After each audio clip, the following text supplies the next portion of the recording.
En aquel tiempo dijo Jesús a sus discípulos: si vuestra justicia no es mayor que la de los escribas y fariseos, no entraréis en el reino de los cielos.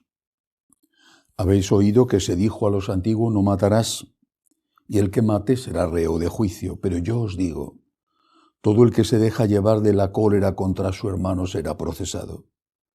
Y si uno llama a su hermano imbécil, tendrá que comparecer ante el Sanedrín, y si lo llama necio, merece la condena de la hiena del fuego. Por tanto, si cuando vas a presentar tu ofrenda sobre el altar te acuerdas allí mismo de que tu hermano tiene quejas contra ti, deja allí tu ofrenda ante el altar y vete primero a reconciliarte con tu hermano, y entonces vuelve a presentar tu ofrenda.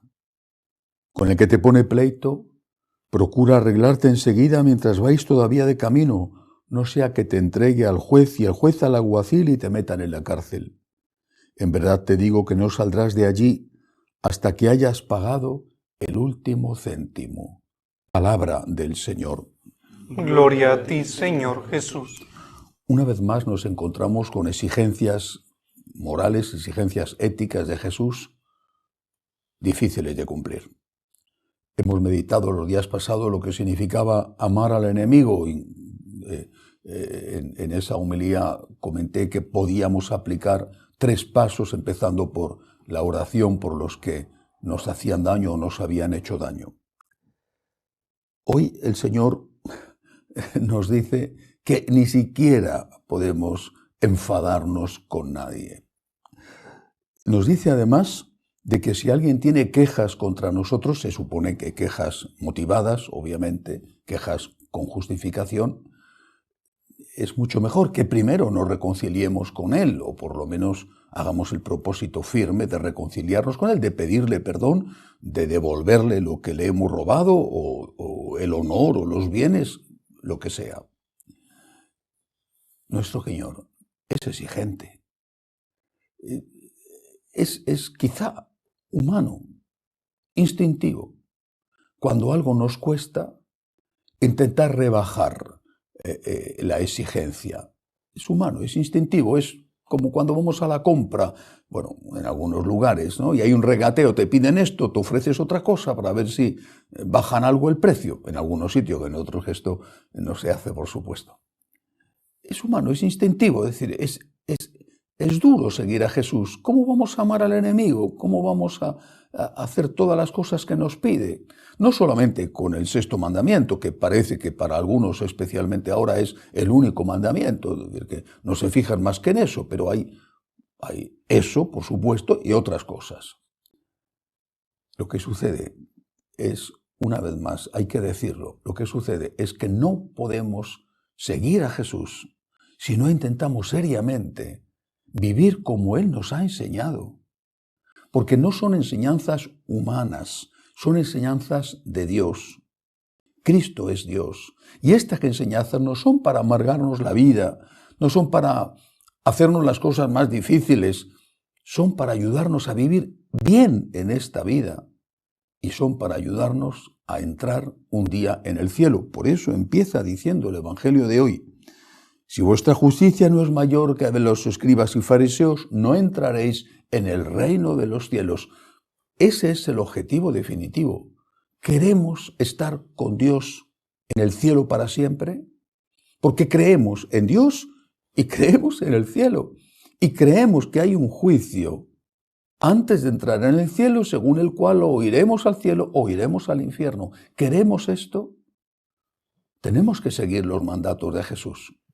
Y también, una vez más, hay que decirlo, cuando esos mandatos nos parecen difíciles de cumplir, muy por encima de nuestras posibilidades, lo que tenemos que hacer es ser humildes, reconocer la realidad de nuestra fragilidad humana, pedir a Dios ayuda, pedirle su fuerza y su gracia, pedirle que nos enamore para poder amarle como Él merece, para poder amar al prójimo como Él nos enseña, y si caemos, pedir perdón, que es el Dios de la misericordia. Lo que no podemos hacer, lo único que no podemos hacer, es rebajar las exigencias, negar que Jesucristo es Dios, y decir que su enseñanza es una enseñanza humana que tiene que ser adaptada, modificada, sometida al paso del tiempo. Eso es lo único que no podemos hacer.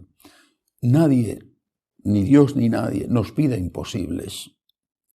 El Señor nos da la gracia para hacer el bien y evitar el mal. Nos da la gracia, nos da la fuerza para hacer aquello que nos pide, incluso estas cosas tan difíciles.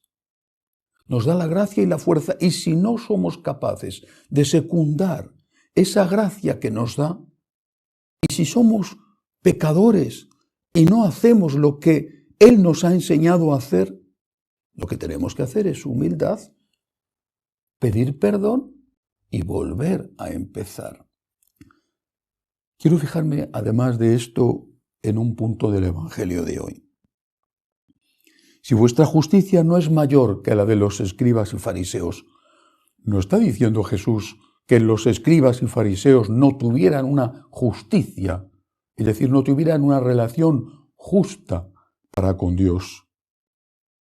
¿No está diciendo que ellos no fueran personas que querían incluso amar a Dios y desde luego seguir a Dios y cumplir con Él? Está diciendo que la justicia de ellos no es suficiente para nosotros. ¿Cuál era su justicia? Por ejemplo, con el prójimo su justicia era, aún sigue siendo, ojo por ojo, diente por diente. Era una especie de legislación de la venganza. Si te dan una patada, puedes dar una patada, pero no puedes dar dos.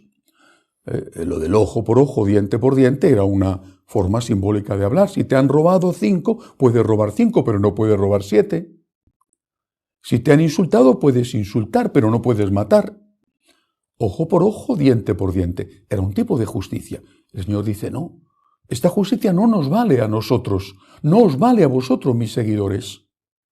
Tenéis que ir al perdón, que es más allá de esa justicia del ojo por ojo y diente por diente. Y con respecto a Dios, ¿cuál era la justicia que tenían los fariseos y los escribas? Que tenían su justicia, es decir, tenían establecida cómo debía ser su relación con Dios.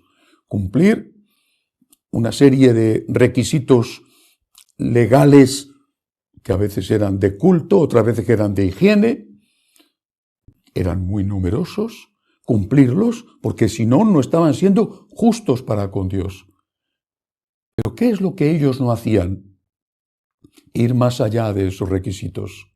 Es decir, ellos no iban a hacer el mal, pero no se sentían obligados por el bien. No hacían el mal, pero tampoco hacían el bien.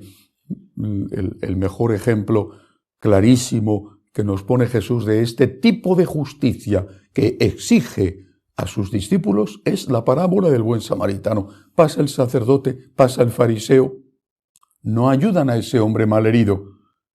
¿Por qué? Porque su justicia les exigía no hacer el mal. Y ellos no habían hecho el mal, no le habían robado, no le habían golpeado. Su justicia no les exigía hacer el bien. Y Jesús dice, poniendo el ejemplo del buen samaritano, que sus seguidores, por supuesto que no tienen que hacer el mal, pero además tienen que hacer el bien. El bien que pueden hacer, no el bien imposible. Ya quisiera yo parar la guerra en Ucrania, ya quisiera yo que no hubiera matanzas de cristianos en África o que fuera liberado el obispo y los sacerdotes y tantos otros presos políticos que están en Nicaragua. A mí lo que me corresponde es hacer el bien que puedo hacer. Ese tengo el deber de hacerlo. Pidámosle a Dios ayuda. Somos conscientes de nuestra pequeñez, de nuestra fragilidad y también de lo elevado que el Señor pone el listón. Sed perfectos como vuestro Padre Celestial es perfecto. ¿Quién puede ser así? Si somos pecadores y tenemos el pecado original y además que están los pecados personales que hemos ido adquiriendo. Pero la solución no es la de exigir rebajas, pide menos, adáptate al mundo. La solución es, Señor, ayúdame, dame tú la fuerza y ten misericordia de mí si no consigo hacer aquello que sé que debo hacer, aquello que sé y que quiero hacer. Que así sea.